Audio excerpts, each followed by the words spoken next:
ઓમ શ્રી ગણેશાય નમઃ. અધ્યાય 10 મહાદેવનું વરદાન અને મહાકાળની ગણતરી. પરમેશ્વર ઉવાચ અન્ય શૃણુ હરે વિષ્ણુ શાસનમ મમ સુવ્રત સદા સર્વેષુ લોકેષુ માન્યઃ પૂજ્યો ભવિષ્યસી. પરમેશ્વર બોલ્યા, હે સુંદર વ્રતવાળા વિષ્ણુ, તમે મારી બીજી આજ્ઞા સાંભળો. તમે સર્વ લોકોમાં માન્ય અને પૂજ્ય થશો. બ્રહ્માએ સર્જેલા લોકમાં જ્યારે દુઃખો ઉત્પન્ન થાય ત્યારે તમે સર્વ દુઃખોનો નાશ કરવા તત્પર થજો. હર કોઈ મુશ્કેલ કાર્યમાં હું તમને સહાય કરીશ અને જીતવા મુશ્કેલ તમારા મહાબળવાન શત્રુઓનો હું નાશ કરીશ. હે વિષ્ણુ, તમે જાત જાતના અવતાર ધારણ કરી લોકમાં ઉત્તમ કીર્તિ ફેલાવો અને લોકોને સંસારથી તારવા તત્પર થાવો.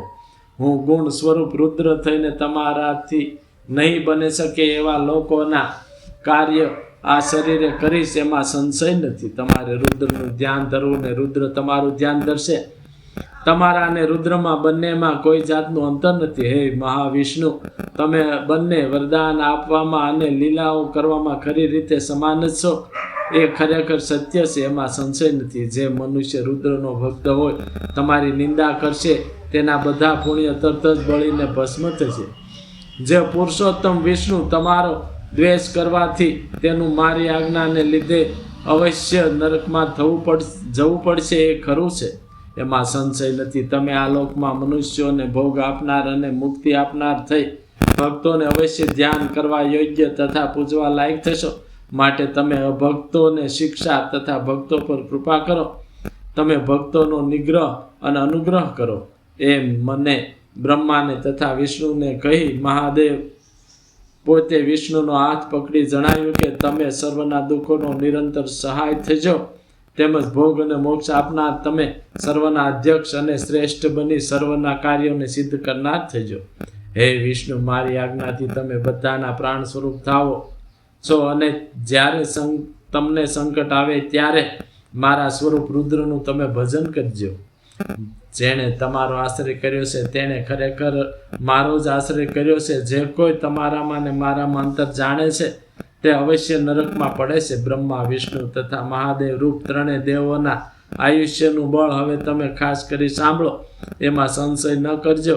4000 યુગ પૂરા થતા બ્રહ્માનો એક દિવસ કહેવાય છે અને તેટલી જ તેમની રાત્રિ ગણાય છે. એ ક્રમે તેમનો 30 દિવસો થવાથી તેમનો એક મહિનો થાય છે અને તેવા 12 મહિનાનું તેમનું એક વર્ષ થાય છે. તેવા 100 વર્ષોના માપનું બ્રહ્માનું આયુષ્ય કહેવાય છે.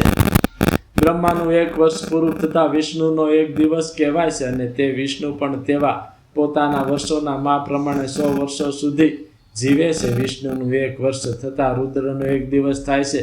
તેવા પોતાના 100 વર્ષ વીતે છે ત્યાં સુધી તે પુરુષ રૂપે રહે છે. જ્યાં સુધી સદાશિવના મુખમાં એક ઊંચો શ્વાસ ચાલે છે અને પછીથી જ્યાં સુધી તે શ્વાસ નીચલો ચાલી નીકળે છે ત્યાં સુધી રુદ્ર શક્તિને પ્રાપ્ત થાય છે.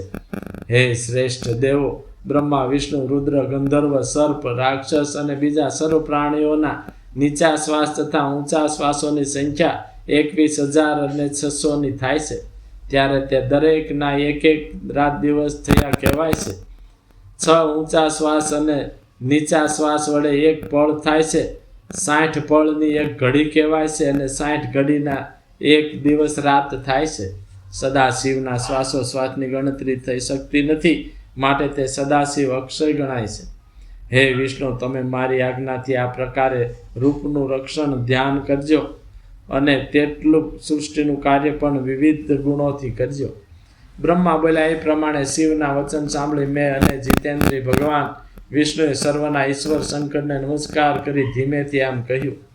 વિષ્ણુ બોલ્યા, હે શંકર, હે કૃપાના સાગર, હે જગતના પતિ, આપની આજ્ઞાને વશથી આ બધું હું કરીશ. હું આપનું નિરંતર ધ્યાન ધરીશ, તેમાં શંકા નથી, કારણ કે મેં પ્રથમથી આપ થકી જ સર્વ સામર્થ્ય મેળવ્યું છે. હે સ્વામીન, આપનું ઉત્તમ ધ્યાન એક ક્ષણ પણ મારા ચિત્તથી દૂર ન થાવો. હે સ્વામીન, મારો જ ભક્ત આપની નિંદા કરે તેને આપ અવશ્ય નરકમાં જ વાસ આપજો.